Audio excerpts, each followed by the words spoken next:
Hey folks, Mark Levin here. Now, before we dive in today's episode, I want to talk about something truly valuable, protecting your financial future with gold. It's called diversification. Now, for that, I only trust Advantage Gold. They're the real deal with 5-star service and a sterling reputation. So give them a call today. Call Advantage Gold at 800-900-8000. Tell them Mark Levin sent you. Trust me, you'll thank yourself in the future. Now let's get to the show. Results may vary. Consult with your financial professional. He's here. He's here. Now, broadcasting from the underground command post, deep in the bowels of a hidden bunker, somewhere under the brick and steel of a nondescript building, we've once again made contact with our leader, Mike Levin.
Mark Levin here. Our number, 877-381-3811, 877-381-3811. Another packed program. I'm glad you're here for our 3 hours.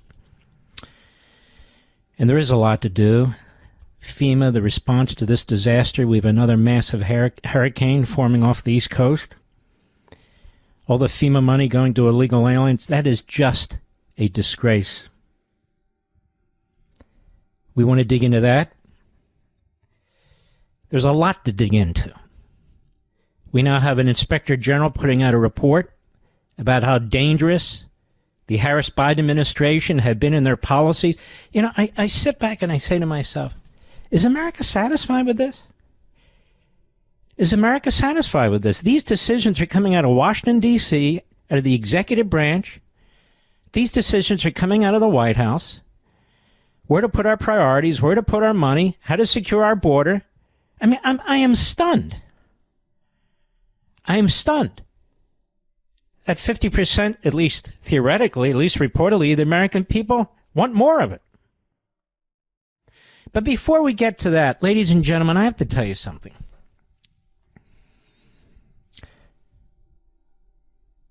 What happened to conservatives, constitutional conservatives? What happened to them? Oh, don't get me wrong, there's some of us. You have a monopoly union that wants to shut down the economy and shake down, effectively, the consumer for a 77% salary increase to prevent automation and more health care. Which means inflation on top of inflation, shortages, empty shelves, and the hardest among us, who are already having trouble making ends meet, who are working 2 jobs, who don't have a union, suffer even more.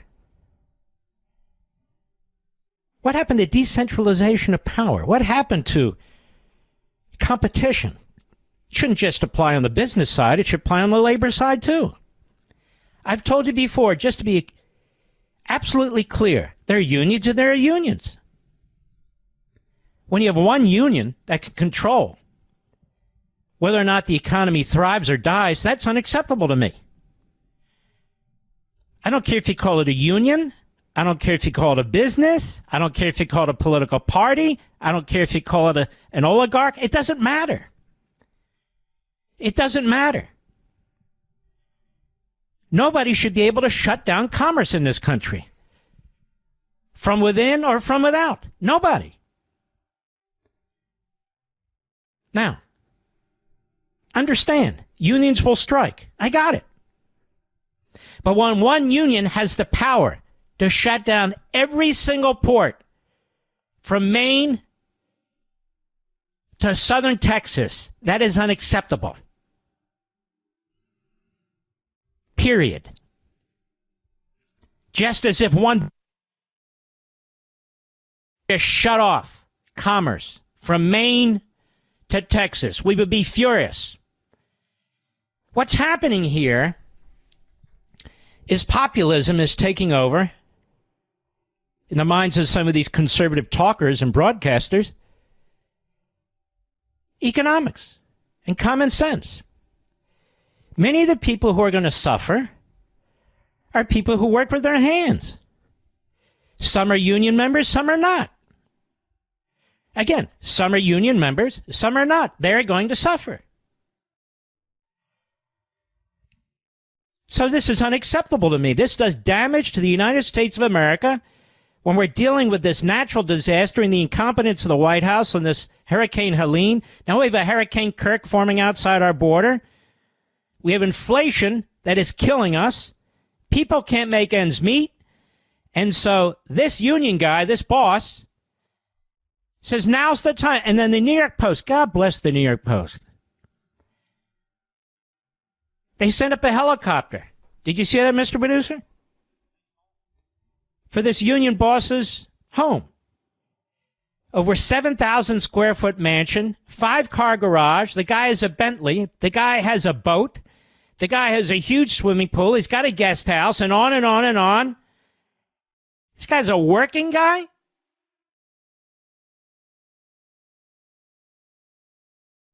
And he says his goal here is to make it hard on you, to punish you. So then you go whining to the politicians and demanding that they can get their 77% increase, that they will make sure that our docks are not automated.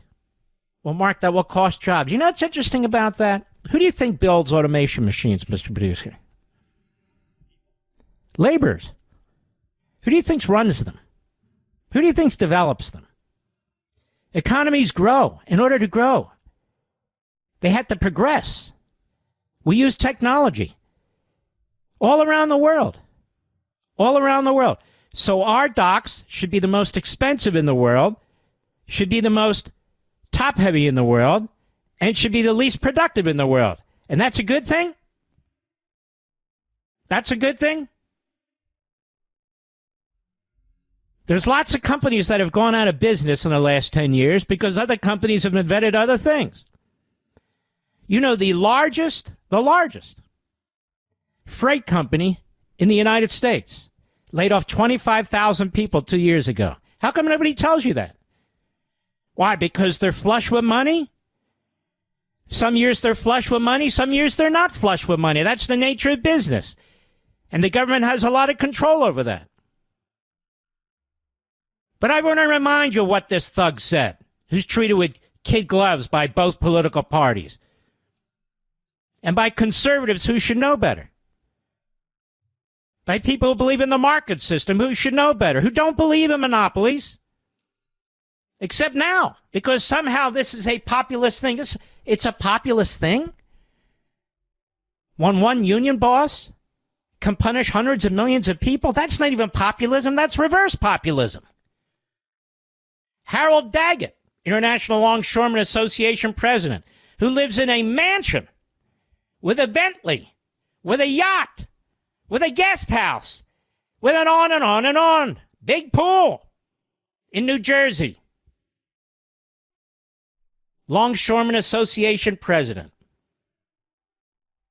Here's what he said. A reminder. Cut 23, go. These people today don't know what a strike is. Right. When my men hit the streets, from Maine to Texas, every single port will lock down. You know what's going to happen? I'll tell you. First week, be all over the news every night, boom, boom. Second week, guys who sell cars can't sell cars because the cars ain't coming in off the ships. Stop. Is that a good thing? Is that a good thing? Go. Third week, malls start closing down. They can't get the goods from China. They can't sell clothes. They can't do this. Everything in the United States comes on a ship. They go out of business. Construction workers get laid off because the materials aren't coming in. The steel's not coming in. The lumber's not coming in. They lose their job. All right, stop. What else doesn't come in America? What else? Unfortunately, but the fact is, many of the pharmaceuticals come from overseas. Many of the drugs you use, some of them life-saving, they don't come in either. Just think about this. Just think about this thug and what he's saying. And the reporting is atrocious, too. I hear one guy, a friend of mine, who's an economist, he goes on and he says, well, they have a point, there's inflation. No, they don't have a point. They were offered a 50% salary increase over 6 years. 50%. And the association offering the 50% said, we offered them 50% to get them to the table. They won't come to the table unless we give them what they want. And he says, oh, they have a point. No, they don't have a point. They don't have a point. It's amazing to me. All the people in this country suffering without the strike, who can't make ends meet. We've been talking about them for months under Harris and Biden. We've been talking about inflation and the price of gasoline. We've been talking about all of this. The price of basics. We've watched our shows on Fox, on OAN, and everywhere else, where we talk about the percentage increases, the percentage increases, the percentage increases. This is going to make that look like a joke. So why am I the only one, or among very few, who are standing up to this? Doesn't mean I hate unions. Doesn't mean I love unions. I don't care.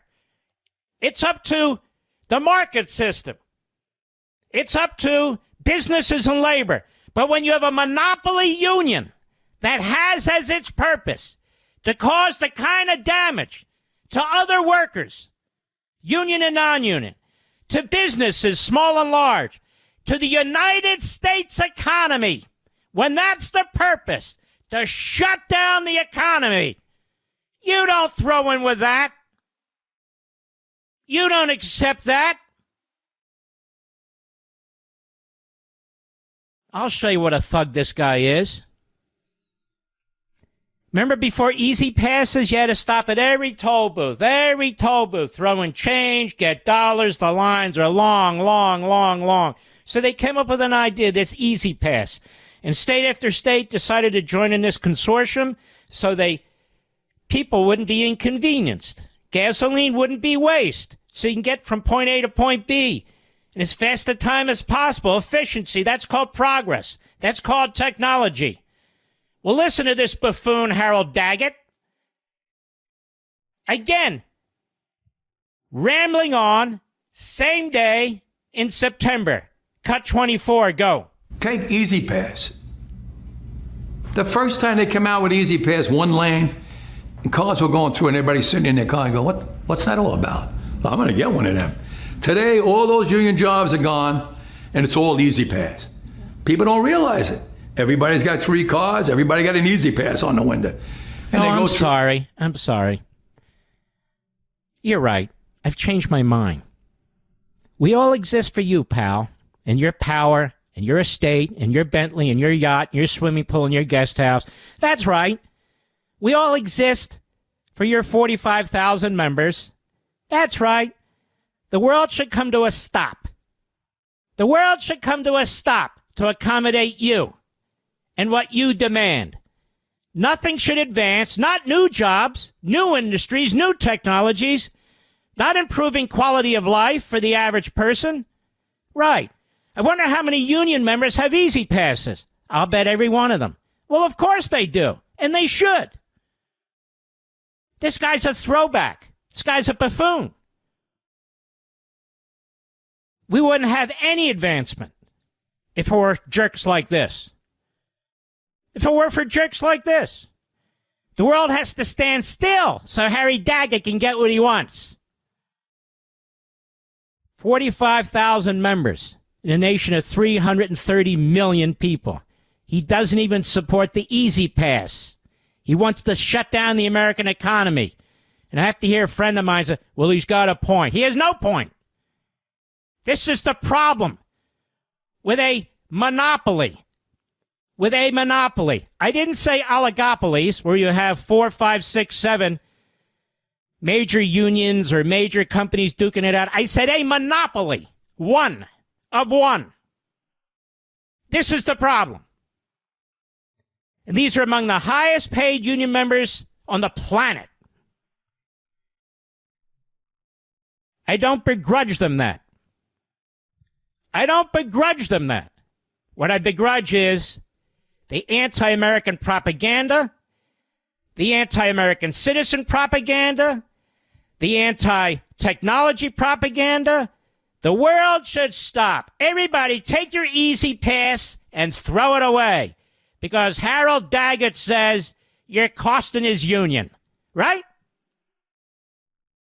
And I'll bet most of his members have easy passes. I'll bet most of his members buy the cheapest clothing they possibly can, made overseas, non-union. I'm just guessing. I'll be right back. Mark Levin.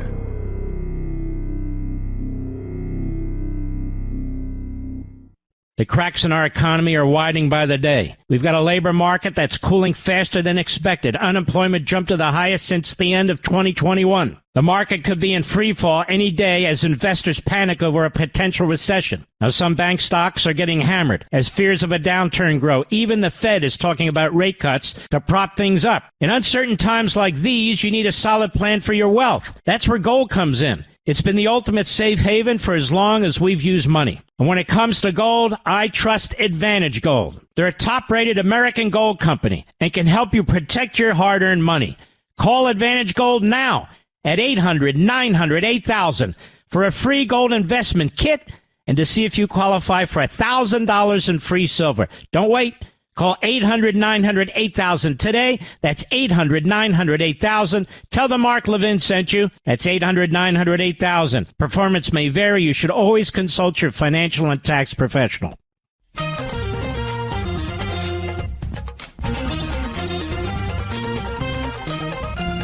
Let me see if I can try it this way. Let me talk to people who don't earn $150,000 a year, plus overtime, plus get medical care, plus a pension. Let me talk to the waiters and waitresses and the janitors. Let me talk to people out there who are working 2 jobs. Let me talk to all of you. The price of clothing, the price of automobiles, not all, but some. The price of fuel, because now we have to import so much fuel. The price of fruits, the price of everything we don't produce in this country, clothing, in addition to inflation that is created by our government. This particular union, because it controls the imports into this country and has an enormous effect on the price of those imports, are going to drive those expenses even higher.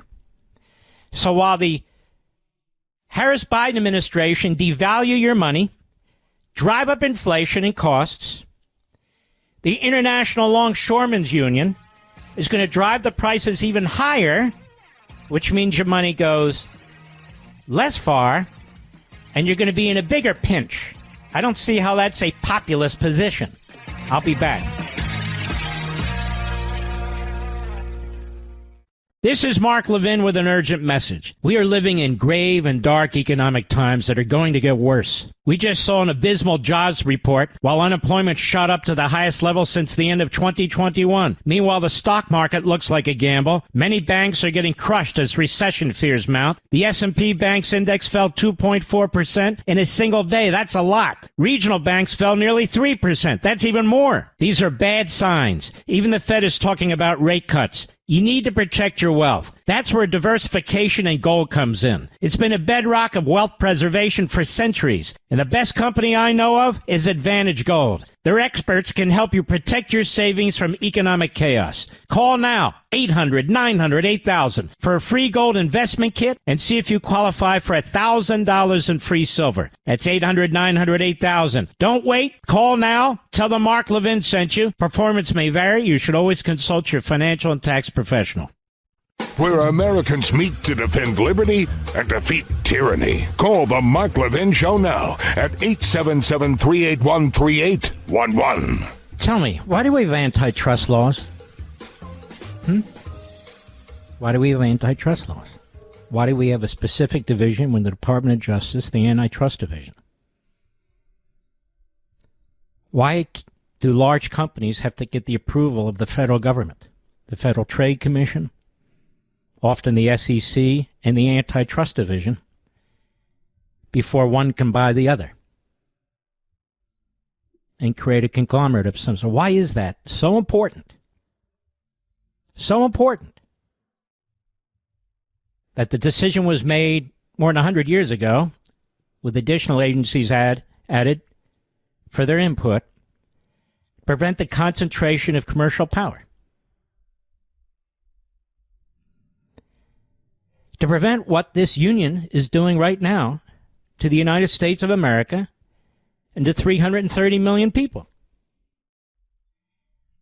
You see, this union thug who runs that union and lives like a potentate, I didn't vote for him, did you? I would never vote for him, would you?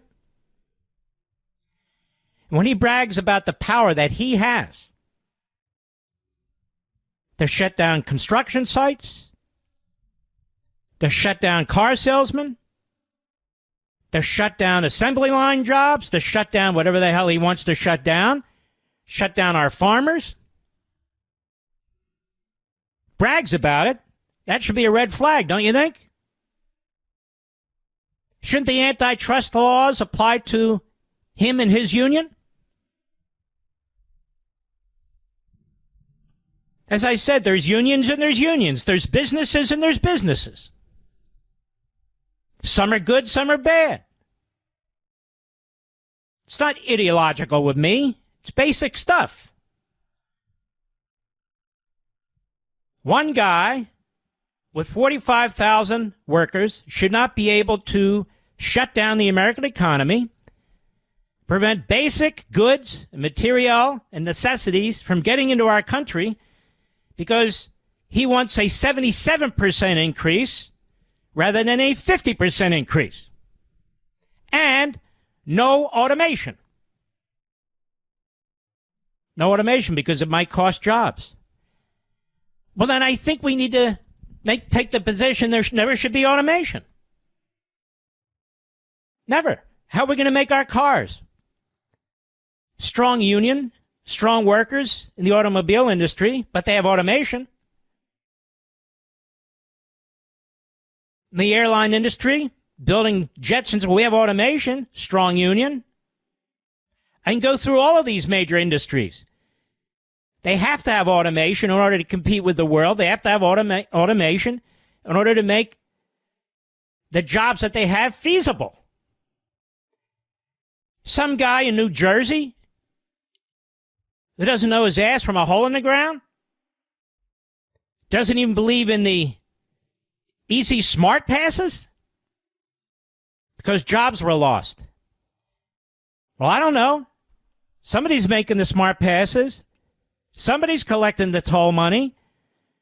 Somebody's earning a wage. People you have to call if there's problems and so forth and so on. There's always jobs created out of some other position.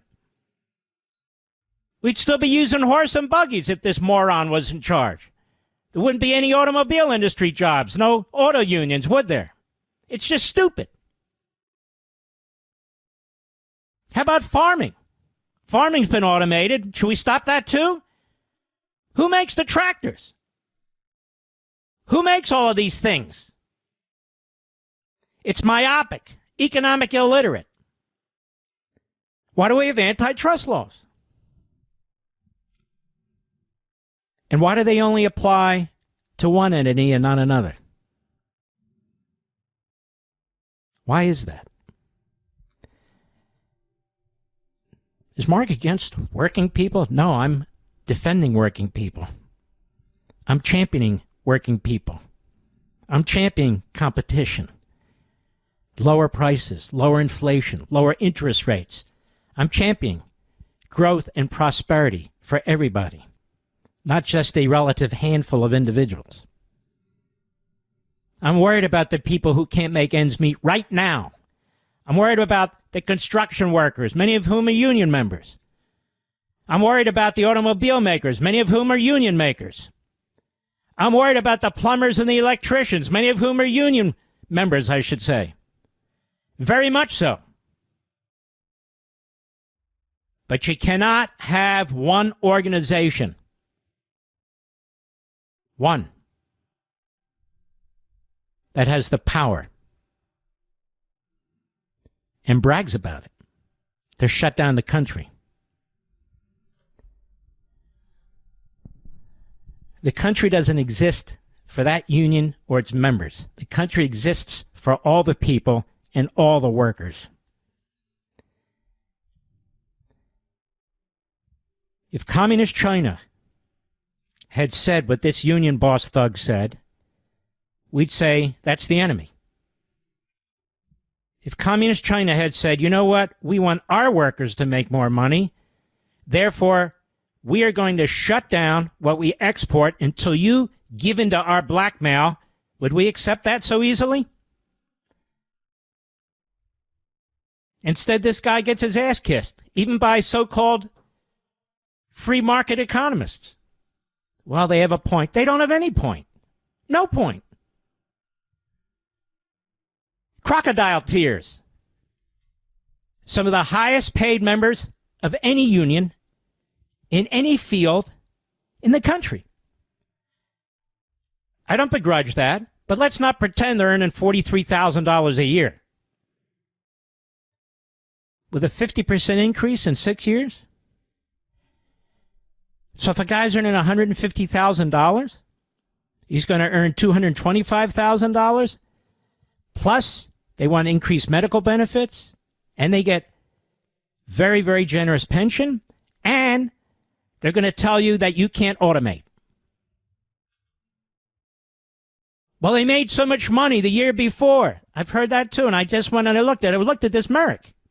Others have too. It's the biggest of the big. They laid off 25,000 workers in 2022 because they were in negative growth, meaning degrowth.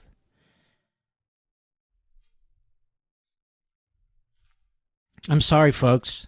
We have to confront these things. We can't be cowards. We can't be afraid. What's right is right and what's wrong is wrong, and that's where I stand. When things are right, they're right, and when they're wrong, they're wrong.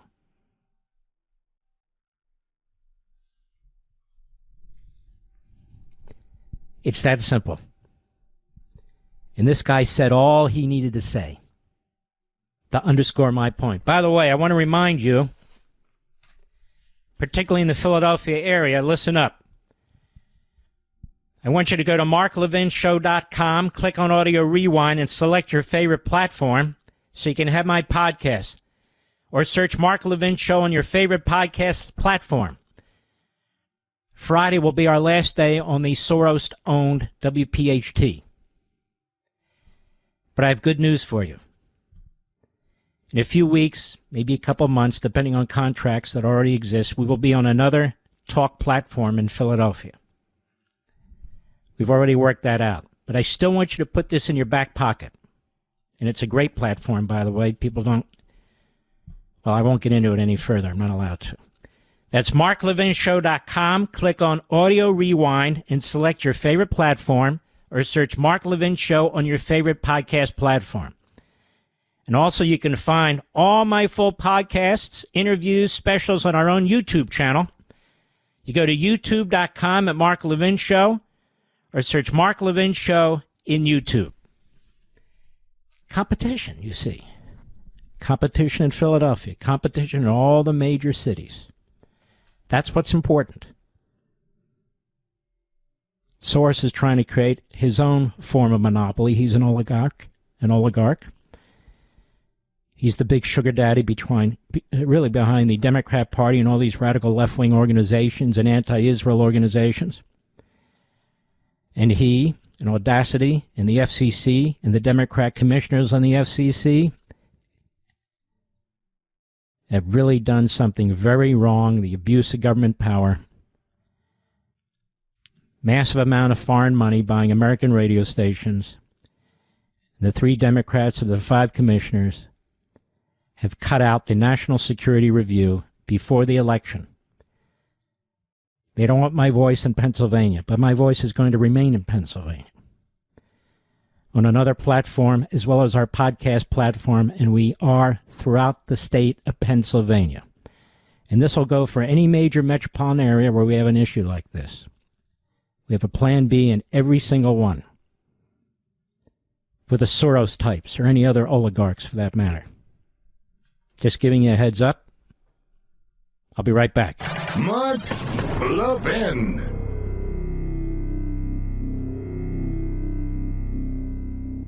The cracks in our economy are widening by the day. We've got a labor market that's cooling faster than expected. Unemployment jumped to the highest since the end of 2021. The market could be in free fall any day as investors panic over a potential recession. Now, some bank stocks are getting hammered as fears of a downturn grow. Even the Fed is talking about rate cuts to prop things up. In uncertain times like these, you need a solid plan for your wealth. That's where gold comes in. It's been the ultimate safe haven for as long as we've used money. And when it comes to gold, I trust Advantage Gold. They're a top-rated American gold company and can help you protect your hard-earned money.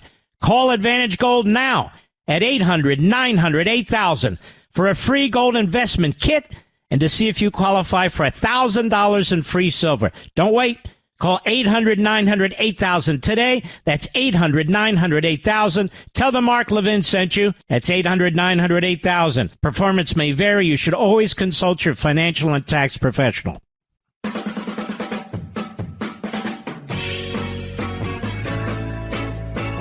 Well, listen to what just happened magically.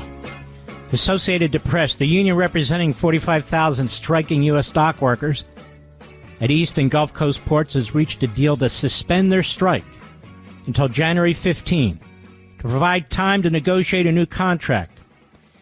The International Longshoremen's Union is to resume working immediately, at least until January, said the person who spoke on condition of anonymity. I hear that this Maritime Association moved their deal from 50% to 62 or 67% as a basis for negotiation. But I'll tell you what's going on here. I've been talking about this now for how many days, Mr. Producer? 5 days even before the strike? And I've been going through all this. This is a very powerful platform which reaches into every corner of the country, up and down the East Coast, the South, the Southwest, the West, Central United States, the Midwest. And the fact of the matter is that the American people were getting angry.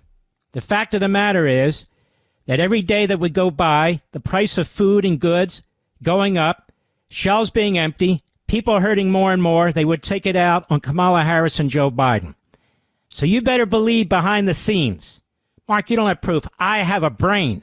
You better believe behind the scenes the Democrats got a hold of this boss thug and said, hey, we're all with you. Can't you wait till after the election? Can't you wait until January? You're going to further drive up costs and so forth. We don't want to lose your vote, but we can't afford to lose all these other votes. Let me tell you, that's what happened behind the scenes right there. That's what happened. And so all the talk about the working man, but they're holding off because of the Democrat Party, because they want to elect Kamala Harris.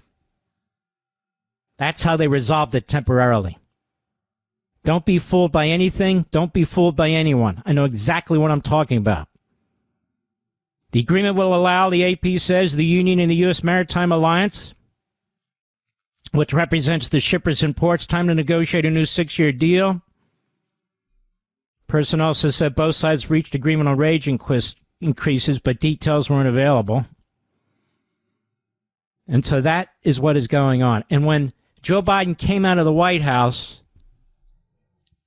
I don't know if it was this afternoon or what time it was, as usual, squinting and so forth, they He was asked if he's not going to do anything. He says, I understand there's a lot of progress. And he was asked, well, what do you know? He says, well, we'll see soon. Okay, so he knew. I'm sure he got on the phone with his buddy, the thug, and said, hey, Harold, I'm with you 100%, but the American people are going to turn on you. The people in North Carolina and elsewhere, Georgia, other parts of our country, we got another hurricane coming. We've got a lot of people, union, non-union, who are going to turn on Kamala and the Democrat Party. You got to do something about this. And that's what happened. That's what happened. It's that simple. Democrats working hand in hand. That's the way I see it, Mr. Producer. There's no question in my mind. Otherwise, the guy would have followed through with his threats against the American people, construction workers and car salesmen and assembly line workers and all the rest. He would have followed through with them. Everything I said is accurate. Everything I said up to this AP breaking story 5 minutes ago. And now, because Biden and Harris could see this building, Biden and Harris could see this costing the domestic economy $5 billion today. They could see what would happen in grocery stores. They could see what would happen with the price of fuel. What would happen to farmers? What would happen to working men and women all over this country, union and non-union? They could see that more and more people would blame Biden and Harris for not stepping in. But they haven't stepped in to resolve anything. They've stepped in because they don't want the backlash of the campaign. When it comes to politics, when it comes to their power-hungry agenda, they'll do anything. When it comes to protecting the American people, improving our society, they'll do nothing. Nothing. In fact, I'll prove it to you. There's a new report out, which we'll pursue a little bit more in the next hour, from the Inspector General at the Department of Homeland Security. Headline, New York Post, high-risk migrants allowed into the United States without proper ID, Internal Homeland Security report says. Now, it's a heavily redacted document. High-risk migrants were allowed to enter the United States at the border without proper ID and now roam the country, a scathing new report by the Homeland Security Inspector General claimed. This is second report in a week. In many cases, the migrants were trusted to provide their own personal information before being allowed in and are now free to fly on domestic airlines without identification. We all have to have the real ID driver's license now. You don't need identification to vote. You don't need identification if you're an illegal alien. Imagine that. Who does that benefit? Because of lax oversight by immigration authorities and the Transportation Safety Administration, said the 37-page report. So illegal aliens can vet themselves, high-risk, quote-unquote, migrants coming into the country. They can get on airplanes without proper ID. Listening to this? We'll pursue this and a hell of a lot more when we return. I'll be right back. This segment of the podcast is exclusively sponsored by Pure Talk. Pure Talk offers great coverage and can save your family money on your wireless bill every single month. Go to puretalk.com to find the plan that's right for you. Thank you again for listening, and thank you so much for this sponsorship, Pure Talk. He's here. He's here. Now, broadcasting from the underground command post, deep in the bowels of a hidden bunker, somewhere under the brick and steel of a nondescript building, we've once again made contact with our leader, Mike Levin. Hello, America. Mark Levin here. Our number, 877-381-3811, 877-381-3811. We have a number of very important pieces of information for you in this whole immigration front, because the immigration issue, I've been saying, this is revolution by immigration. Revolution to empower the Democrat Party as the monopoly state party And sure, we'll have elections, but they won't matter that much. And that's the goal here. That's why the border's open. Citizenship, children born to illegal immigrants, they become citizens, chain migration, and then that's the end of that. But before the break, I was pointing out in the New York Post, high-risk migrants allowed into the United States without proper ID. Internal Homeland Security report says from the Inspector General. High-risk, quote-unquote, migrants were allowed to enter the United States at the border without proper ID and now roam the country. A scathing new report from the Homeland Security Inspector General says, now listen carefully, please. In many cases, the migrants were trusted to provide their own personal information before being allowed in and are now free to fly on domestic airlines without identification because of because of lax oversight by immigration authorities and the TSA, says the 37-page report. I don't know about you, but I'm always fumbling around for my real ID, driver's license, my boarding pass. You know, they take a picture of your face. What is it with illegal immigrants? It's just unbelievable. TSA's vetting and screening procedures do not eliminate the risk that non-citizens who may pose a threat to fellow passengers could board domestic flights, the report said. By the way, I don't even blame the TSA. I blame this administration. Under current process, Customs and Border Protection and Immigration and Customs Enforcement cannot ensure they are keeping high-risk non-citizens without identification from entering the country. Now, let's just stop here, folks. This is getting so outrageous.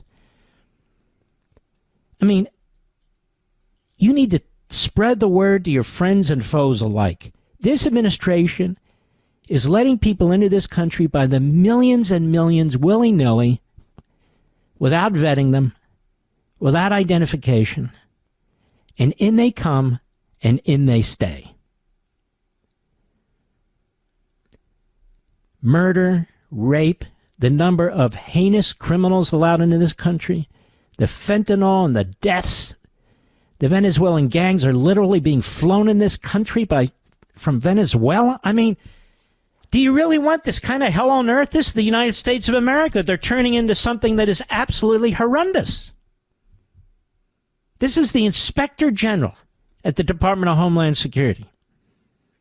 The details emerged one day after DHS warned that the threat environment in the U.S. will, quote, remain high, unquote, in the coming year, with migrants with terrorism ties contributing to the elevated level. They're warning us, just like this guy Christopher Wray at the FBI is warning us. They're in charge. What are you warning us about? Do something about it. In the Inspector General's report, the office said immigration agents were observed processing 53 immigrants entering the country in Nogales, Arizona, San Ysidro, California, and at border stations in Nogales and Yuma, Arizona, and Chula Vista and Imperial Beach in California in April 2023. The inspectors saw the agents review documents, collect DNA samples, and conduct interviews with the migrants, then enter biographical data into an immigration database. But 7 had no identification, making for 13% of the total group in the country, nothing known about them, and that's that. Because immigration officers, the report says, are not required to document whether a non-citizen presents identification in the databases, the data we obtain may be incomplete. The report says, therefore, neither CBP nor ICE could determine how many of the millions of non-citizens seeking entry in the U.S. each year entered without identification and whose self-reported biographic information was accepted, the report said. Now, this explains why, in many cases, they have these identification documents. They come in, they're allowed in, and then they're found in the trash, they're found on the side of the road, they're found in the woods, because they throw them away. They're not real. They don't need them.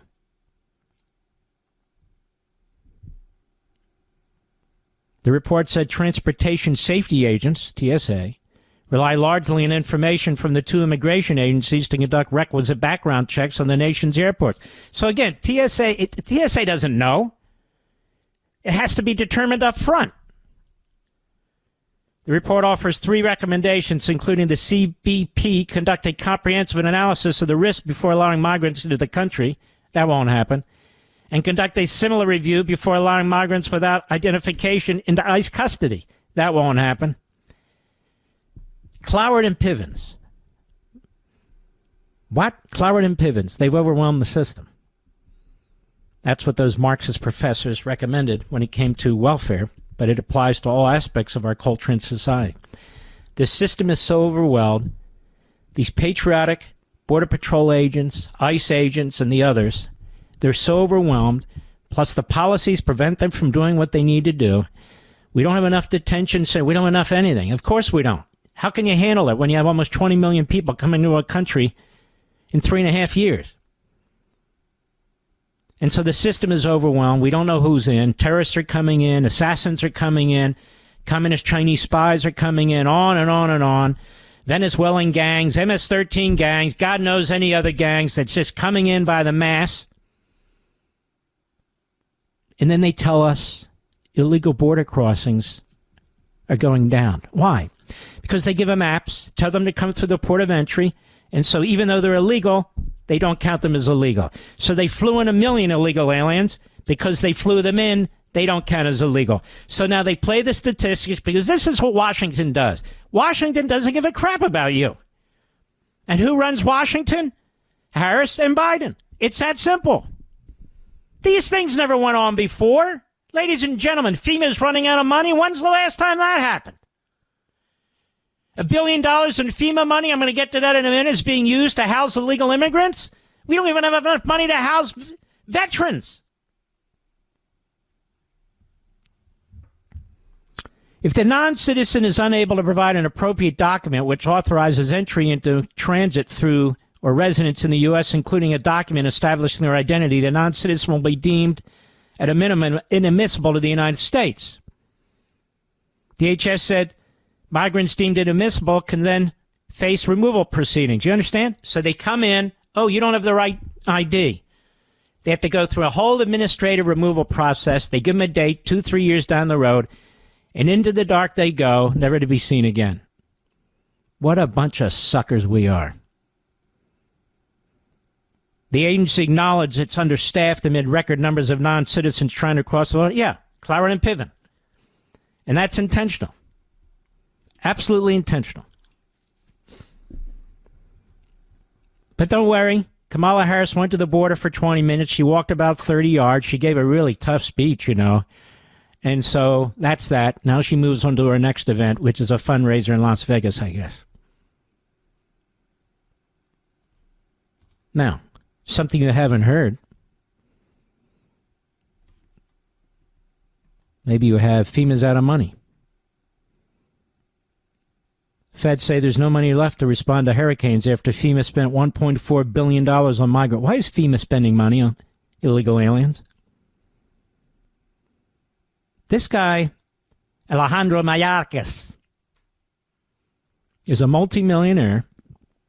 That should upset many of you Democrats, many of whom are millionaires and billionaires, but who attack millionaires and billionaires, who was impeached by the House and then protected by Schumer and the Democrats because they didn't want to have a trial, and so they destroyed the impeachment clause of the Constitution as it applies to Democrats. The Democrat Party's all in on this, folks. The phony bipartisan bill, the Democrats voted against it, too. That's one thing I wished J.D. Vance would have mentioned during the debate. It's very important because the impression is out there that it was killed by Trump and it was bipartisan. That's not correct, as I've explained in detail. But the bill should have been killed because 95% of what's going on would have been enshrined, including up to 2 million illegal aliens a year. And that doesn't even include the known gotaways, taxpayer-funded lawyers for illegal aliens. Wouldn't that be great? Billions for sanctuary cities and states and left-wing front groups that have helped push this disaster. Homeland Security says FEMA... Mr. Producer, we have that audio, don't we? Go ahead. We are meeting the immediate needs with the money that we have. We are expecting another hurricane hitting. We do not have the funds. FEMA does not have the funds to make it through the season. How can we hear about this now? Because no one's in charge. Biden's off playing shuffleboard somewhere, and Kamala Harris just doesn't give a damn about the country. Now, how do I know that? FEMA, we don't have enough money for the next hurricane. We've been spending all this money on illegal aliens, $1.4 billion this year. You believe this? Money for hurricanes and earthquakes, money for the American people who are facing the worst of circumstances. So every aspect of our government now exists to help promote, defend, and support illegal aliens. But over a red state, Mike Miller just fits a larger pattern. Harris blows off hurricane preparedness briefings for photo ops. I hear her propagandists and surrogates on TV saying, no, they're very important. They're doing everything they can. No, they're not. And in fact, the people, many of whom are in North Carolina, say we haven't even seen FEMA here. Things were not pre-positioned. They didn't have the money. They're busy pushing DEI. And so they write here, let's just cut to the chase and then come back and rip Kamala Harris to shreds. Valid piece by valid piece. And yet one more example of what a Harris critic said just fits a larger pattern. The president wannabe kicked hurricane preparedness briefings to the curb as she jetted back to D.C. from Las Vegas to attend a FEMA briefing and book a Wednesday flight to storm hit Augusta, Georgia. We saw that. Should be noted that both Donald Trump and Mike Pence attended hurricane preparedness briefings during their 4 years in office. In other words, pre-hurricane briefings. Are we pre-positioning things? What's in place? Who's in place? How many people? President Trump and Vice President Pence attended those meetings. Harris skipped those meetings. Skipped them. A former aide to then Vice President Mike Pence said, Harris hasn't demonstrated the ability or desire to do the apolitical parts of the job that have a huge impact on our lives. Why should Americans trust her to start in the Oval Office? Well, we shouldn't. Just like we shouldn't have trusted her with the border. Oh, I had nothing to do with the border. She likes titles, they write, but when it comes to the hard work that comes with those titles, not so much. She's a fraud.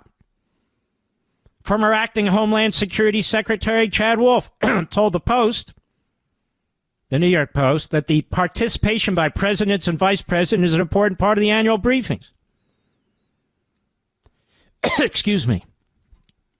But don't worry, she was monitoring it by phone in Las Vegas and L.A. at her multi-million-dollar bashes. The true character of the nation is revealed in moments of hardship. Moments like this remind us that we have so much more in common than what separates us. Right, Kamala? The problem is she has no character. I just want you to remember this. She would not attend pre-hurricane briefings. She showed up today. Today. Showed up today. Showed up Wednesday at FEMA.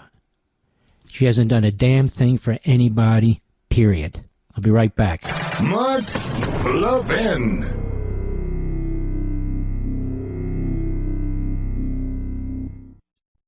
The big wireless carriers want to limit you to two choices when it comes to data, unlimited or unlimited. And guess what? Both are stupidly expensive. So folks, stop overpaying for data you're never going to use. That's like paying for a pot of coffee when you only need a cup, or filling your entire truck bed full of gas when you only need a tank. With Pure Talk, my cell phone company, you get to choose how much data you actually want. Listen to this. For just $25 a month, get unlimited talk, text, and 5 gigs of data, which is more than enough, plus mobile hotspot. Folks, stop overpaying for wireless and get America's best 5G coverage with Pure Talk. Go to puretalk.com/Levin. That's puretalk.com/Levin. Switching is easy. There's no contract. There's no activation fees. You can even keep your phone and your number. Again, that's puretalk.com/Levin, Levin, and you'll save an additional 50% off your first month when you sign up with Pure Talk.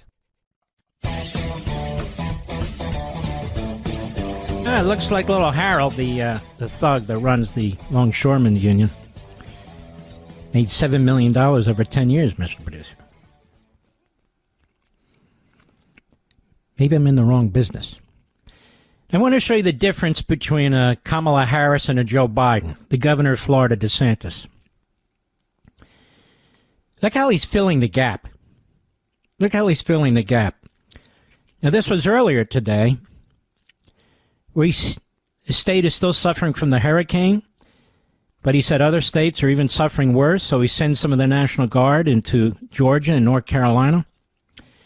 He sees this port strike taking place before, of course, Biden, Harris, and the thug got together and decided, well, let's put this off till January. This could actually hurt our campaign. But here was DeSantis earlier today. Cut 7, go. And we just want to send the message, you can come to the state of Florida. You have Port Manatee can accept some of these ships. In fact, there's a ship that's got a bunch of steel that would be used for things that we need that may end up being rerouted. So Florida's open. We want to use our resources to be able to get all this stuff to the market so that people are able to use what they do. We have 16 different deep water seaports. We will work with you to get critical commodities to shore and promptly plugged into the supply chain. At my direction, the Florida National Guard and Florida State Guard will be deployed to critical ports affected to maintain order and, if possible, resume operations which would otherwise be shut down during this interruption. Florida Department of Transportation is coordinating calls with seaport, rail, and trucking partners to ensure that all are prepared and positioned appropriately to limit disruptions to the supply chain and other areas should this continue. He's a remarkable man, seriously. Really, really. Just sharp as can be. Cut 8, go. So it really is incumbent upon the Biden-Harris administration to do everything in their power to ensure that these goods are where we need to be, that people are not left hanging out in the cold waiting for these goods if they're sitting in the ocean somewhere and they're not being able to be used here in the state of Florida or in Georgia or North Carolina or where people are going to desperately need this. We need to accelerate. We have no time for delays. Biden-Harris has a responsibility to stand up for the storm victims, stand up for the people who've had their homes damaged or who've lost their homes, and make sure they have what they need to get back on their feet. He says there more than Harris ever says, or Biden ever says. It's just an amazing thing. He gets in front of the curve, and he does things that are unexpected of a governor, but that he has the power to do, so he does them. Now, I heard one of these sycophants for Harris on TV say that even Brian Kemp, the governor of Georgia, was praising the response from the administration. Really? New York Post, Georgia Governor Brian Kemp slams Biden administration for not doing enough on the Hurricane Helene disaster declaration. He slammed them for moving too slowly to help rural communities in his state after the hurricane unleashed utter hell. It left more than 24 dead. When the first emergency declarations came down, there were only 11 counties in that. A lot of people were outraged, including me, because there was such devastation in up to 90 counties. And he goes on and on about what they did. Yet one of their propagandists is on TV saying even Brian Kemp was praising Biden and Harris. No, he was condemning them because they deserve to be condemned. They don't give a damn. The big wireless carriers want to limit you to two choices when it comes to data, unlimited or unlimited. And guess what? Both are stupidly expensive. So folks, stop overpaying for data you're never going to use. That's like paying for a pot of coffee when you only need a cup, or filling your entire truck bed full of gas when you only need a tank. With Pure Talk, my cell phone company, you get to choose how much data you actually want. Listen to this. For just $25 a month, get unlimited talk, text, and 5 gigs of data, which is more than enough, plus mobile hotspot. Folks, stop overpaying for wireless and get America's best 5G coverage with Pure Talk. Go to puretalk.com/Levin. That's puretalk.com/Levin. Switching is easy. There's no contract. There's no activation fees. You can even keep your phone and your number. Again, that's puretalk.com/Levin, Levin, and you'll save an additional 50% off your first month when you sign up with Pure Talk. Mark Levin, the thunder on the right. Call in now, 877-381-3811. Representative Mike Waltz is one of the greats in the House of Representatives, quite frankly, and he's done an enormous job in a very short period of time. By the way, he has a brand new book coming out in a couple of weeks, Hard Truths, Think and Lead Like a Green Beret. He was a Green Beret. You know, Mike Waltz, I look at this administration and this election. Nothing goes right, whether it's FEMA, whether it is the border, the economy, foreign policy. Can you think of anything where these two knuckleheads, Harris and Biden, have improved the country, the society, for the American people? Honestly, can you think of anything? You know, Sean, somebody asked me this the other day, and it actually took me a couple of days to think about it, Mark, and Happy New Year, by the way. And thank you. I finally came up with a couple of things, and they were basically continuations of Trump policies. They continued the tariffs on China, so hopefully when he gets back in, he'll have that as some leverage to actually get our supply chains back home and level out and get back to fair trade. And he continued what was called the Quad Alliance. Out in the Pacific, the U.S., India, Australia, and Japan. Other than that, you're right. It's an absolutely abysmal. It's just a totally abysmal record. Two major wars. Yep. Why does this administration? Let me ask you this. Why is this administration so hell-bent on helping Iran? I mean, they go through the motions with Israel. We got 30% of our Navy over there. But seriously, all they want Israel to do is defend itself against ballistic missiles and then say, okay, proportionate response. I guess a proportionate response would be to fire 181 ballistic missiles into Iran. So Biden's asked about taking out their nuclear site. He says no, he doesn't support that. First of all, who the hell gives him the right to tell what the Israelis should do? And number two, he literally wants to leave office with the Iranians having nuclear missiles. What kind of insanity is this? Yeah, Mark, I mean, can you imagine in the not very distant future if one of those 200 ballistic missiles has a nuclear-tipped warhead, or even if the Israelis suspect it does, think it might, you can't wait for the mushroom cloud. They would have to launch.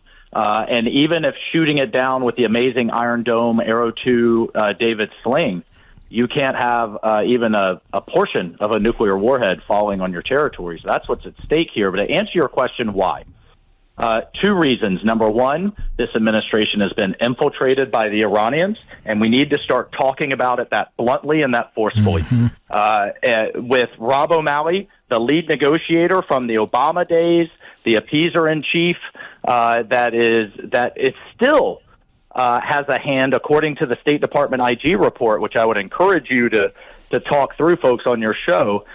They took his clearance. The FBI's had him investigation for over a year, but they're still allowing him a space to advise on Iranian issues. His ally, Tabatabai, is on a top-secret terminal in the Special Operations Bureau of the Pentagon. So they're infiltrated by Iran. It's the same people that were around Obama have been around Biden, and they will continue that policy if given the chance. And number two, and I think this is even more pernicious, but you talk about it in both of your books, they view Israel, they view the world, for that matter, through the lens of critical race theory. Israelis are largely of European descent, according to their view. They're white, according to their view, and they control the levels of power, and therefore they are the oppressors over the brown Palestinians, and that's why they use language like apartheid state, and that's what they've infused into our college campuses, and therefore anti-Semitism is justified in their warped, sick view. But you couple those together, and a Kamala Harris that is desperate to pander to her progressive base and desperate to win Michigan, and you see them selling Israel out at every single turn. I was asked today in an interview on CNN, the opening question, Mark, was, are you concerned Netanyahu is going to further escalate? The Israelis are going to further escalate. And I said, the premise of your question is wrong. I'm concerned Biden won't let them finish the job. We never let Israel win and get this gun away from their nation's head. It's outrageous. Let me ask you something, Mike. Let me ask you something. Sure. There's something mentally unhinged about questions like that, and they come out all the time from the same media mouthpieces. Everybody knows this tiny country, if they could have peace, they'd take it in 2 seconds. Everybody knows that the Palestinians have been offered a separate state half a dozen times. Everybody knows Hezbollah is a vile terrorist organization that kills Americans and Europeans and Jews. Everybody knows that Iran, the 3/4 of the people of Iran, if they could, they would overthrow that government. I could go on and on and on. And yet here's this little country. Israel escalate? For once, Israel says, no, we're not going to agree to a United States or UN-imposed ceasefire. We're not going to agree anymore. It's too dangerous. Our people are getting slaughtered. We can't put up with this anymore. And now Israel is the bad guy, is the bully, is the escalator. What's to escalate? They just fired, now they have fired a total of 300 ballistic missiles or other missiles at the state of Israel. And Israel's supposed to sit back. Mike, Israel has atomic bombs. They haven't used them on anybody yet. We have. They haven't. Or ballistic missiles. Or ballistic missiles. So right. It seems to me they've been very restrained, no? Oh, they absolutely have. And I would argue they shouldn't have restrained themselves the first time Iran launched hundreds of drones, ballistic missiles, and cruise missiles at their cities indiscriminately intended to kill civilians.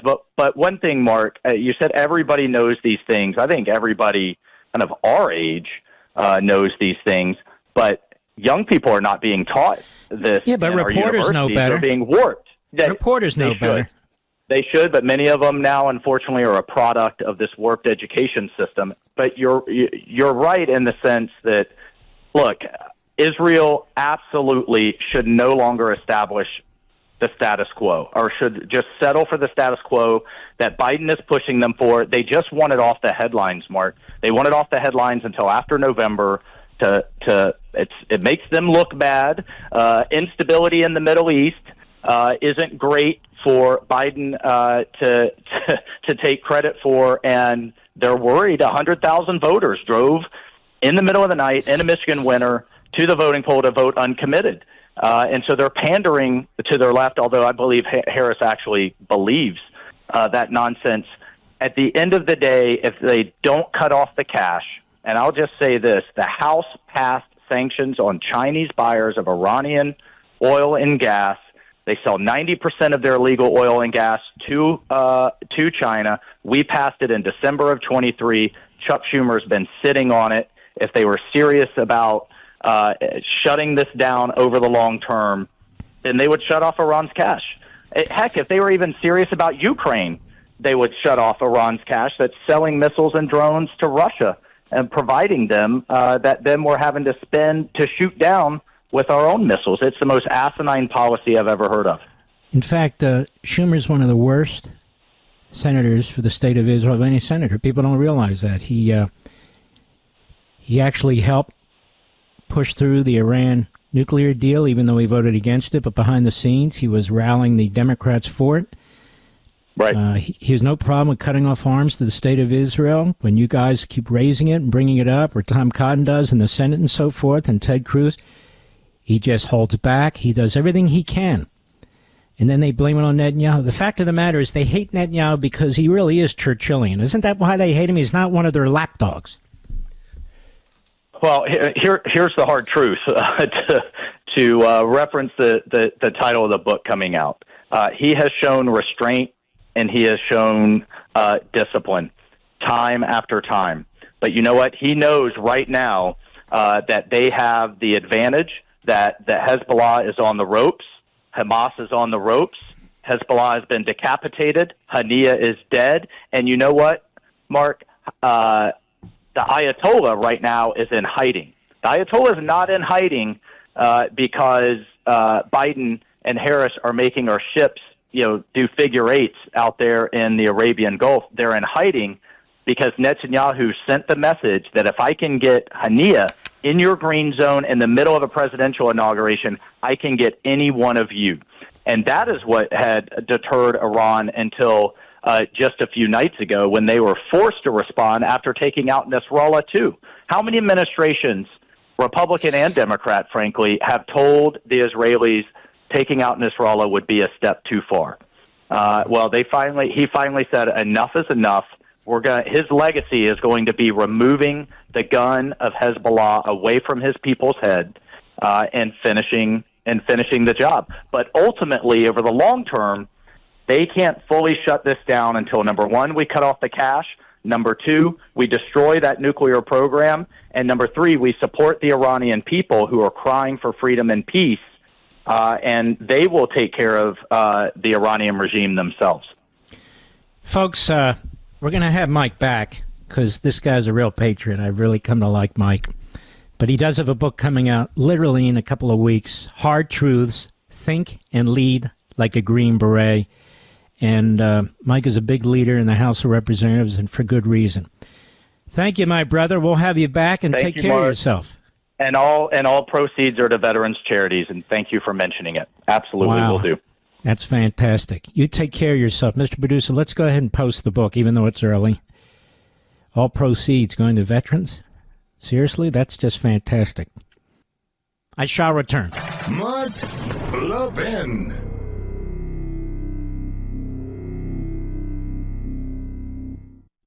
The big wireless carriers want to limit you to two choices when it comes to data, unlimited or unlimited. And guess what? Both are stupidly expensive. So folks, stop overpaying for data you're never going to use. That's like paying for a pot of coffee when you only need a cup, or filling your entire truck bed full of gas when you only need a tank. With Pure Talk, my cell phone company, you get to choose how much data you actually want. Listen to this. For just $25 a month, get unlimited talk, text, and 5 gigs of data, which is more than enough, plus mobile hotspot. Folks, stop overpaying for wireless and get America's best 5G coverage with Pure Talk. Go to puretalk.com/Levin. That's puretalk.com/Levin. Switching is easy. There's no contract. There's no activation fees. You can even keep your phone and your number. Again, that's puretalk.com/Levin, Levin, and you'll save an additional 50% off your first month when you sign up with Pure Talk.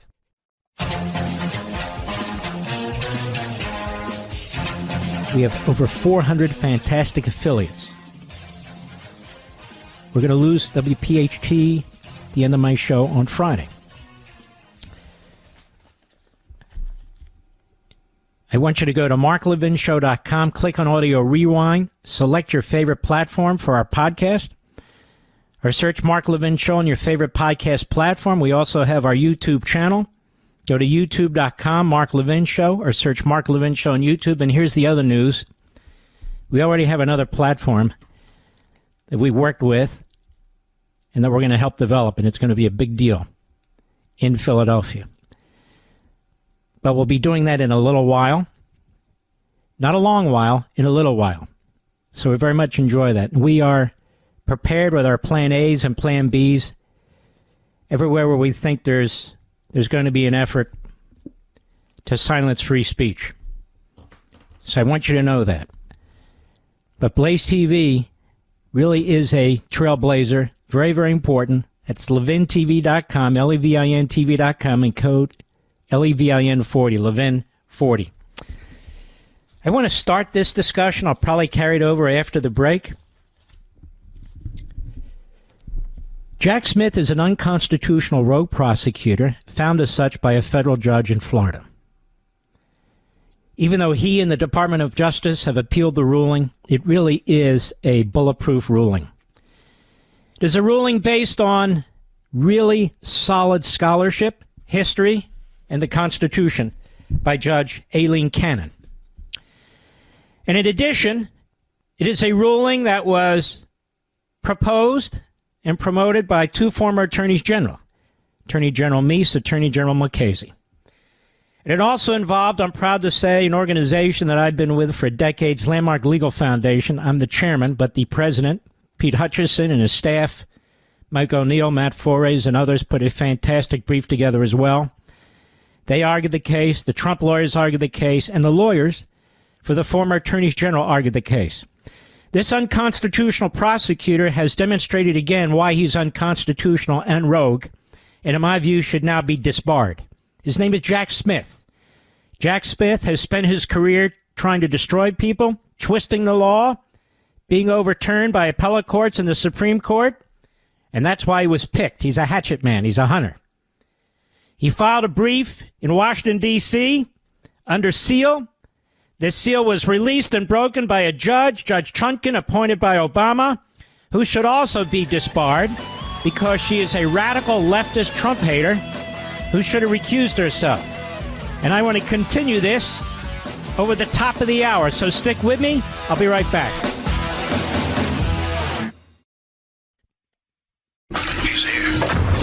He's here. Now, broadcasting from the underground command post, deep in the bowels of a hidden bunker, somewhere under the brick and steel of a nondescript building, we've once again made contact with our leader, Mike Levin. Welcome back, America. Mark Levin here. Our number, 877-381-3811, 877-381-3811. Jack Smith can't file a syllable in federal court without the approval of the Attorney General of the United States. So he files his 150-page re-indictment of Donald Trump. I've gone through it. It's really a comical, moronic document. So he doesn't call him President Trump. It's Private Citizen Trump. He's doing that to try and get around the immunity ruling of the Supreme Court. But, you got to do more than semantics. There's nothing new substantively in this document. He tries to rearrange his arguments, prioritize his arguments differently. He's using alleged testimony that was given to the prosecutors, to the grand jury by Mike Pence. He's trying to use that. And the thing that's amazing is this document is full of conversations Trump had or allegedly were overheard when he was president. And so Smith tries to argue that, but the things he was saying and what he was saying and what he was dealing with had nothing to do with the presidency, his election. I'm thinking to myself, geez, I'd love to write the responsive brief to this. This entire matter has to do with the presidency and running for the presidency and the Constitution. What are you talking about? Well, he's talking about his election. Yeah, he's running for president as the sitting president. But this is all about election interference, right? The fact of the matter is, this is if not the greatest, one of the greatest efforts to interfere with an election in American history. But it's done by the Harris-Biden Justice Department. It's actually done by the regime itself. This document is filed because the judge provided the government with a deadline, a date to file their document. She has provided the responsive lawyers, President Trump's lawyers, with a deadline to respond. I think it's in about 10 days. She unsealed the government, the prosecution, Smith's document yesterday, 30 days before an election. All that document is a prosecutor's allegations, a prosecutor's story, a prosecutor's sewing together disparate pieces of fabric to try and come up with some kind of a quilt. Allegations by a dishonest, out of control, rogue federal prosecutor who's been admonished in the past. And so she unseals it. That is why the Department of Justice actually has a regulation, not just a memo, that warns prosecutors not just to withhold from interfering in an election, but the appearance of interfering in an election. That obviously has been steamrolled. There are also memos going back to Attorney General Mukasey and every Attorney General since, Republican and Democrat, warning prosecutors not to bring cases 60 days before an election, primary or general. That has been steamrolled. But the federal judge, an Obama appointee, a radical leftist, who has ruled against Trump in every single motion that's been filed, who should have recused herself, given what she has said in other J6 cases. She sits there like a potentate. She sits there like a Stalinist judge in her Potemkin courtroom, a phony judge with a phony prosecutor, waiting for a phony jury, all whom have their minds made up. But they go through the process. Judge Chutkan is a radical, activist, phony judge who should never be on the federal bench. Jack Smith is an unconstitutional prosecutor, officially certified. But because Judge Chutkan is desperate for Kamala Harris to win and Donald Trump to lose, before that she wanted Biden to win, she not only ignores the ruling in Florida, she not only puts off the case until that's resolved, she unseals the filing of the Harris-Biden prosecutor, the Merrick Garland prosecutor, the unconstitutional prosecutor, knowing full well that she's trying to influence the outcome of this election. And here's the thing many of you may not know. It's not possible to even have a trial before the election. So she did this intentionally. Not gratuitously, intentionally, purposefully. She set the schedule intentionally, purposefully. She's ignored the immunity issue and other issues that have been ruled on by the United States Supreme Court because she doesn't care about the court, because her Democrat friends in Congress and in the media have told her that the court's right wing. Ignore the court. Do your thing. She is lawless, Judge Chutkan. She is a lawless, Putin-like judge who sits for the Democrat Party. That means the government in this case. She's the handmaiden of the Department of Injustice. They got the judge that they wanted. They got the judge they wanted, and that's who she is. So an unconstitutional prosecutor, a phony judge, and they unseal the charge. This is what they do in fascist regimes, Marxist regimes. This is what they do in totalitarian regimes. You're witnessing it. There's only one way to put an end to this: the open border, the mayhem, the drugs, the destruction of our culture, the destruction of the family unit, the destruction of our school system, the destruction of our neighborhoods and schools, the destruction of our border. It's up to you. Or there not only is going to be more of this, there's going to be more of this and worse. More of this and worse. It's up to you.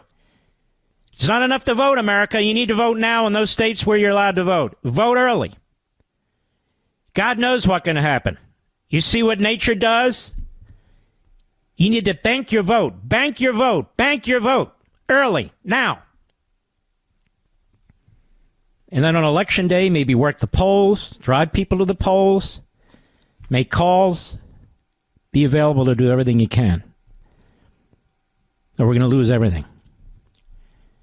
Everything.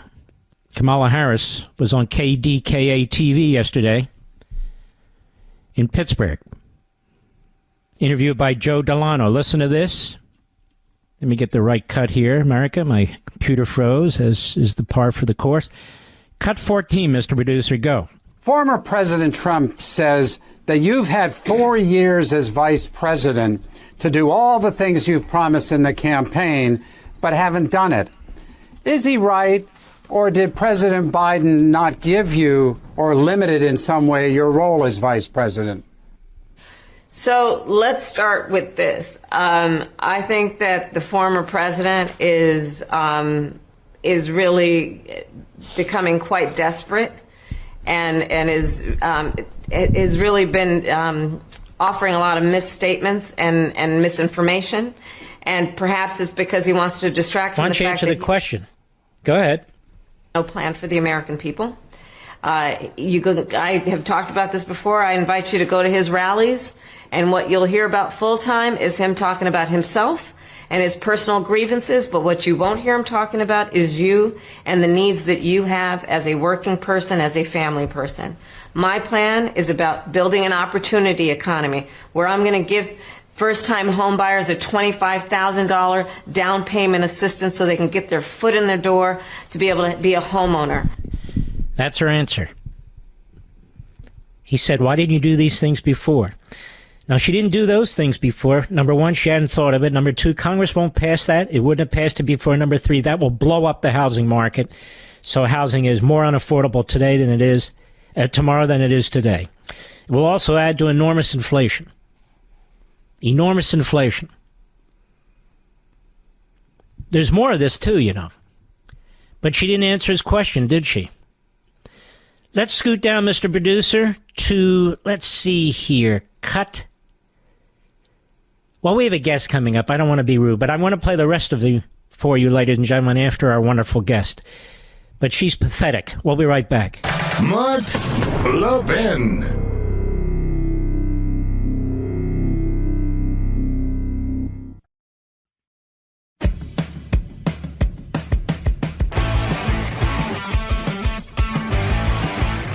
Scott Perry is a good man. He's a very good congressman, ladies and gentlemen, out of Pennsylvania, so they're targeting him, trying to take him out.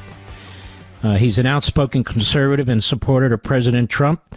Scott Perry, how are you, sir?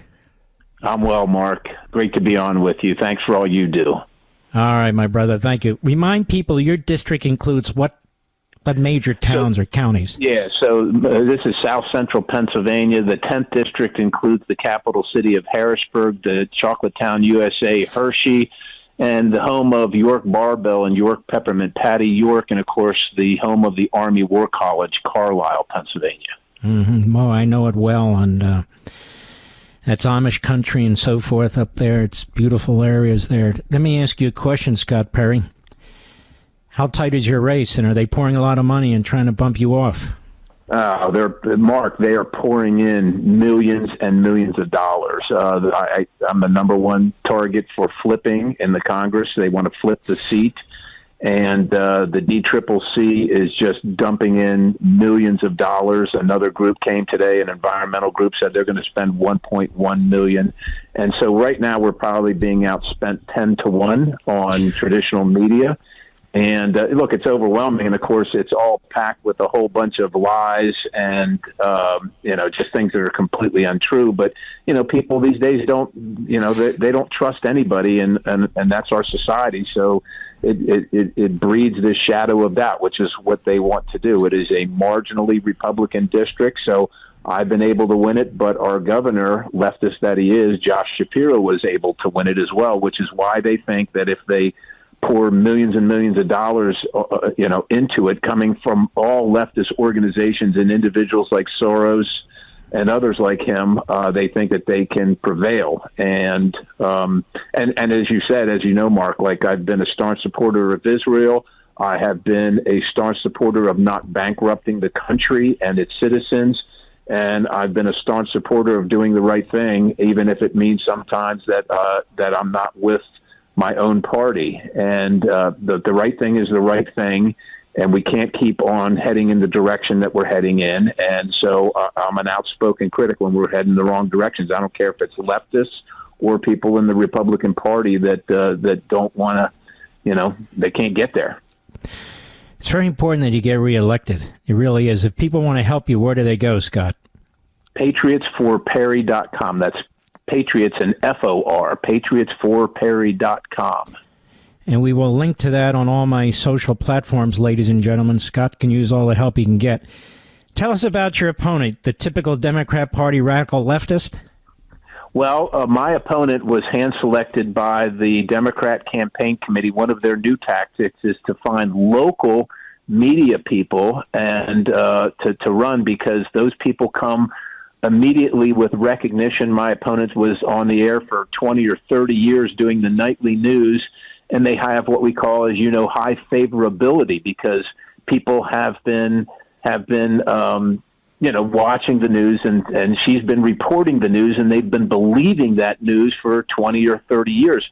But here's the thing, Mark, she doesn't live in the district. She lives in a district, the next one over. So, she's carpetbagging to come in, and, you can act like the people of a district, but, there are subtleties and nuances, and quite honestly, Mark, as you know this, we spend a lot of time, the members of Congress spend a lot of time in Washington, D.C., not at home in their district. And so that time in your district is precious to be with your bosses. And, and especially if you have a family, you got to split that up a little bit. If you don't even live in the district, you're not going to be with your bosses hearing what's important to them and their struggle in this new world of Joe Biden and Kamala Harris. You're going to be, in somebody else's district hearing about those things. And so, that's an issue. And of course, look, she just became a Democrat not too long ago, but she has taken on her number one issue is abortion. She wants abortion paid for by taxpayers for any reason under the sun up until the moment of birth. And the other issue that she has is that she's running with is the January 6th stuff, telling people that I'm under federal investigation when I'm not under federal investigation. I noticed, Scott Perry, they're lying all over the country. They're spending, it's going to be, by the time this is over, billions of dollars pushing their lies. They don't really want to run against the actual candidate. They want to create a caricature, a fiction to run against. So her top priority can't be the economy because their party's destroyed it. Top priority can't be energy because their party's destroyed that. And the top priority can't be immigration because their party has destroyed that too. Do you think that people will at some point understand that? Oh, yeah, I do think they understand that, Mark. Now, this person doesn't campaign. All she does is spend money on TV ads and internet ads and radio ads. And she doesn't go to places. No one sees her. But you're right. They're trying to create a caricature of me. Meanwhile, she's a nobody. She hasn't even endorsed their party's nominee for president, Kamala Harris. She just, her whole persona is against Perry and come up, like you said, with a bunch of lies and half-truths to just smear me and in hopes of getting the alternative vote. And, of course, there's a lot of swing voters and independents in the district, and she's playing completely to them and every single Democrat. And so that's the model that Joe Biden used. That is generally the model that Kamala Harris is using, and my opponent is using it as well. What are the 2 or 3 things you want the people in your district to know about your positions on the economy, on immigration, and national security? The couple positions are evergreen for me. This federal government doesn't have the right to take your money. When you earn your money, I have always fought for you to keep as much as possible. The federal government is destroying the personal wealth of every individual, and especially those at the bottom of the economic ladder, which is where I started and spent most of my life. And I have fought my entire time to make sure that that didn't happen and that it doesn't continue to happen, and that's what I plan to keep doing. People in the towns that I represent can't afford their groceries, can't afford electricity bills, can't afford daycare. Heaven forbid they think they're going to buy a new home or a new car. None of that is affordable. People are paying and maxing out their credit cards, paying for groceries. And that is all part and parcel due to the federal spending. On I have a hard break. I have to go. But, folks, I strongly endorse Scott Perry. He's a good man. I've come to know him. Please go to patriotsforperry.com, patriotsforperry.com. People in his district, vote early. Vote for this man. He's a patriot. If you vote for his opponent, you're going to get more of the same. We wish you all the best. God bless. Nobody says it better than Mark Levin. I'll go with what Mark Levin said, because nobody could say it better. Call in now at 877-381-3811. Well, Liz Cheney has full-heartedly endorsed Harris for president, having destroyed her reputation, what was left of it, forevermore. And she's going around the country endorsing Democrats, Democrat in Texas, and so forth and so on. I don't think she has any pull. In fact, I think it has the opposite effect. Halliburton. Anyway, to show you what a fraud, phony, and fool she is, to show you what a hypocrite she is.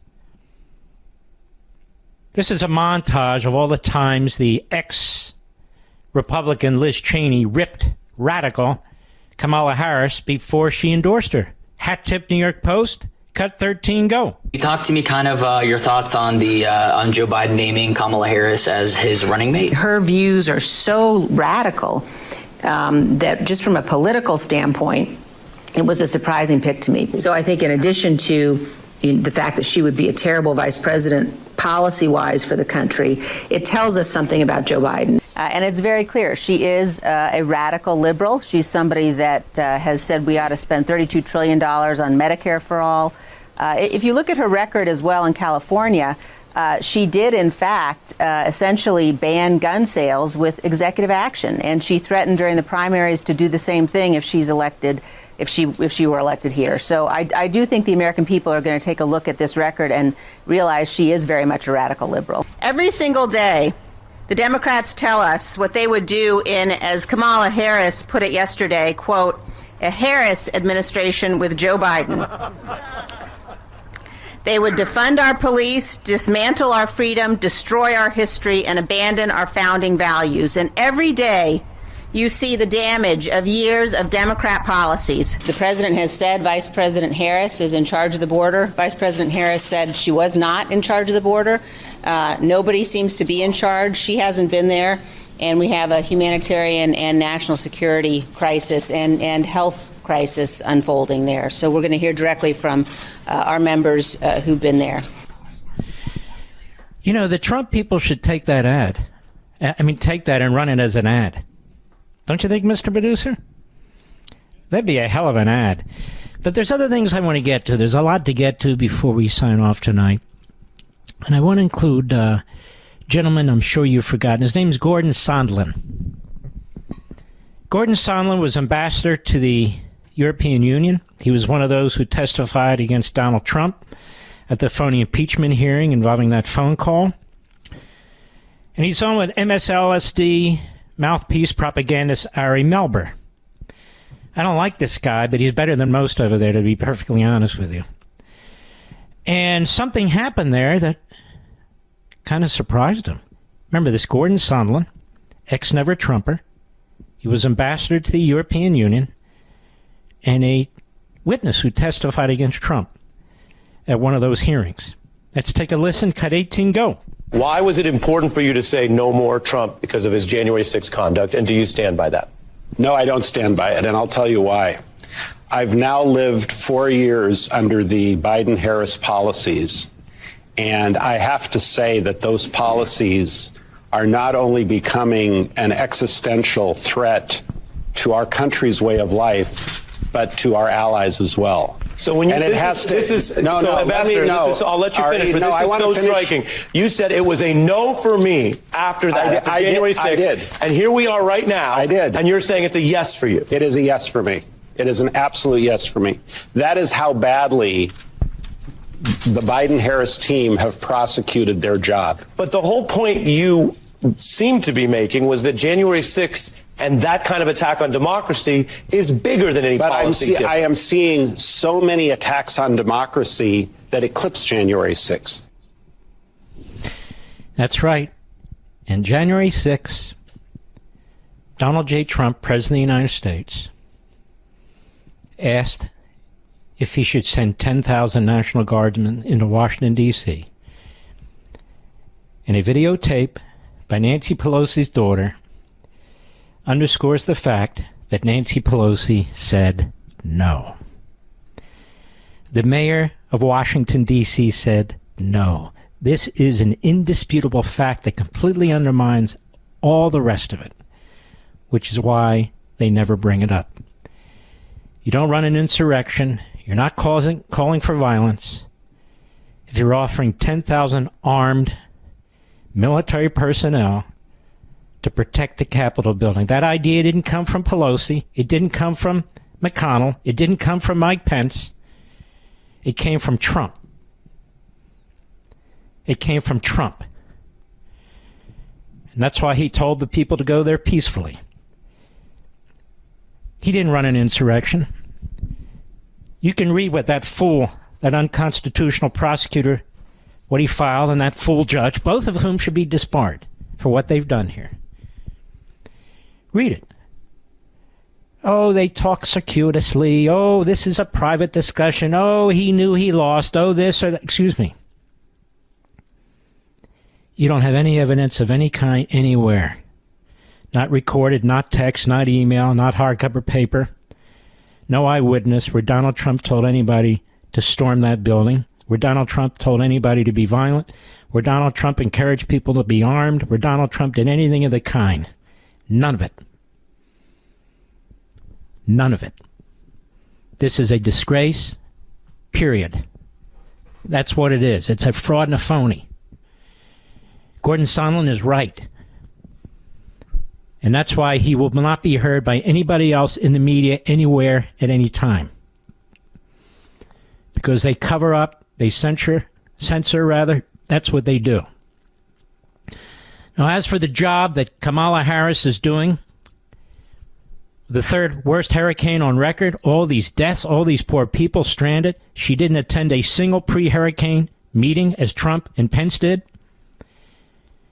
She didn't even go back to Washington for 4 days. She didn't get to any community until yesterday. And she offered $750 in 10 days. And now FEMA's broke. We have to wait for a hurricane to find out that FEMA's broke because they're spending $1.4 billion on illegal aliens? Ladies and gentlemen, is this what you want? Is this what we want? These are ideologues. These are incompetents. They don't care about the American people. The border's wide open. They're going to keep it open. They're going to keep flying people into this country. If they win, God forbid, they're going to think that their mandate, which they've never stated, but which their record exists, has been approved, given the rubber stamp by the American people.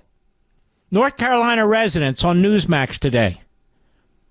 What does this person think? Cut 11, go. When we heard that Biden was just going to be, flying around, it kind of just made us feel like, as our president, where is that, guidance where, you're supposed to be kind of here helping us with this. And just almost it's almost a sense of abandonment, and like I said, it's mainly just the community coming together and helping each other out with all of this. What's happening is the community, people in the community, have been watching this very carefully. In the community, helping each other. It's almost everybody for themselves, and the community sees that now. Washington's not coming to the rescue. It's not happening. And so, neighbor to neighbor, local charitable organization, local first responders. I'm watching people with helicopters who live in the area, who live in the community or near the area. People bringing food and so forth and so on. Americans are helping Americans. You can't rely on the government, particularly under these two buffoons. Here is, in Canton, North Carolina, a resident on Fox News. Cut 12, go. We haven't seen FEMA. We haven't seen Red Cross. We haven't seen Hearts with Hands. We've seen no agencies come through here. Most people drive through with their cameras out, filming us like we're animals in a zoo, and don't stop. My God. Seriously?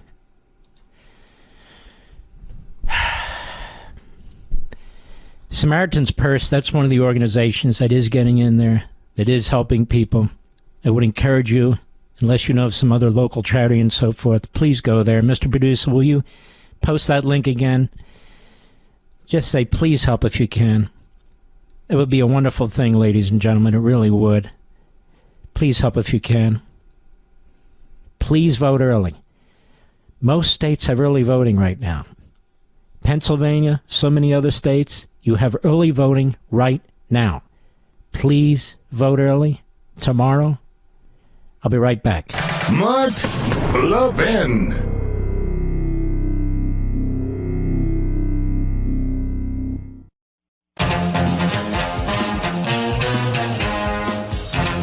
You know, ladies and gentlemen, there's an allegation by a former girlfriend of Doug Emhoff, that would be Kamala Harris's husband, of physical abuse, of woman battering, and the media is burying it. As John Nolte writes at Breitbart, no one's surprised the corporate media are engaged in a full-on propaganda campaign to bury the credible bombshell news, and this was in the Daily Mail, that Kamala Harris's husband, Doug Emhoff, allegedly battered a former girlfriend. On Wednesday, the Daily Mail released a story that included statements from 3 friends of the alleged victim, along with travel documents and photos to back up the claim. The claim is this. In 2012, while attending the Cannes Film Festival, Emhoff slapped a then-girlfriend so hard, she spun completely around. 2 of the alleged victims' friends say they were told of the abuse at the time. The third learned of it in 2018. Remember, you always believe a woman who makes an accusation. That's the rule. As of now, and for reasons we can all understand, the identity of the alleged victim and her 3 friends have not been revealed. This is political dynamite that could hurt the Democrat nominee for president just weeks before an election. Were these people to come forward, and corporate media would put all their resources into annihilating their lives and reputations, wouldn't they? Democrats are always protected by the media at all costs. But as of now, the fake media are not only ignoring the credible allegation of physical abuse committed by a man who could become America's first gentleman, God forbid, the media are going further to bury the story by producing one puff piece after another to make Emhoff look like some kind of a folk hero. They quote The New Yorker, they quote Entertainment Weekly, they quote USA Today, and then shameless MSNBC gushing over Emhoff, how he, quote, reshaped the perception of masculinity. Yeah, a new masculinity where you knock your child's nanny up and your girlfriend around. Where's Mr. White Knight himself, Jake Tapper? The basement-rated CNN anchor usually loves to jump on a white steed to defend the ladies. Good grief. We might have a woman batterer in the White House, and Tapper says nothing. Nothing. Zippo. I mean, maybe Tapper cares more about his status and political agenda than he does about morality in women, that's for sure. Anyway, as I always say, Democrats sure got it good. They sure do. So the Daily Mail comes out with this piece, and it is ignored almost completely, about Kamala Harris. Remember, she fights abusive men. Oh, yeah. She's a tough prosecutor. I can't find a single case she actually prosecuted, but that's all right. And I mentioned it on Fox last weekend, so the campaign didn't challenge it, so she's never actually prosecuted a case herself. You know, those transnational groups? Yeah, I prosecuted them. No, you didn't. You didn't prosecute anybody.